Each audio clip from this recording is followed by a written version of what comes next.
Така, сега вече ще слушате, защото МВР внедрява тайни служби сред политиците. Агенти, т.е. исках да кажа, за да има кой да ги слуша, когато никой друг не иска. МВР инфилтрират цивилни ченгета около политици и видни общинари. Министерството на вътрешните работи може по закон да внедрява агенти под прикритие навсякъде, включително по върховете на властта, в Министерския съвет и общините. Наредбата гласи, че агенти под прикритие може да се изпращат в държавната администрация, в организации и юридически лица, но само при доказана оперативна необходимост. Справка с неколцина юристи показва, че понятието необходимост може да се тълкува по различни начини. Деме, когато си иска, че ги вкарват и ще въплющят в задника политици!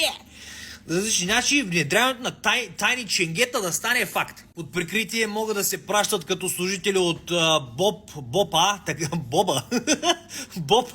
така и от дирекциите Гранична национална полиция сочи законът. Всичко това естествено се извършва при пълна секретност. Юристи обаче твърдят, че на практика няма как да се контролира пълната секретност на информация при вече пенсионирани ченгета. Те твърдят, че така на практика се създават компромати, които са използвани в политически борби между партиите. Добре е така малко да разнообразите работната среда и да изпратите ченгета под прикритие, за да уловим политици, които правят грешни решения в живота.